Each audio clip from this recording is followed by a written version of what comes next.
мениджър за семена Синджента за Южна България. В момента се намираме на опитното поле на нас в град Българово, Бургаско.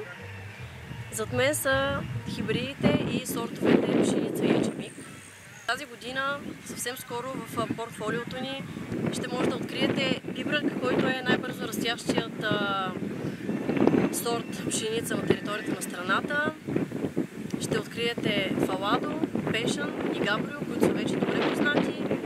В портфолиото ни продължаваме да предлагаме Болония, която е стандарт за качество за хлебна пшеница.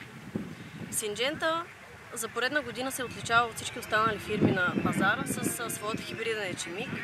Това е съвсем иновативна технология. Хибридният ечемик може да предложи по-висок и стабилен добив спрямо сортовете хибриди, които се предлагат на българския пазар. Образува много повече братя и всичко това е с в пъти по-ниска сеитбена норма.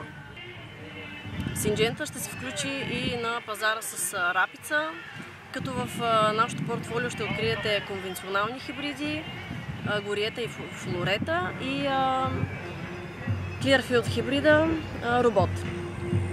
Апелирам към фермерите да се свържат с нашия екип семена. Здравейте, казвам се Желю Енев, регионален представител на фирма Синджента за районите на Ямбол и Сливен, отдел семена.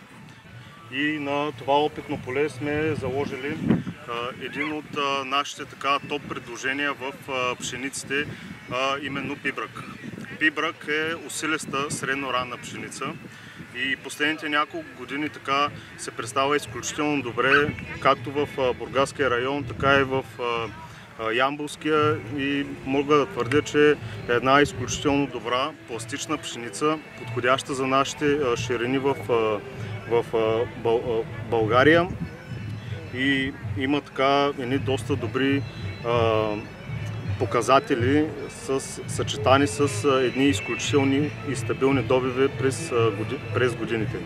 Пибрък като височина е около 65-70 см.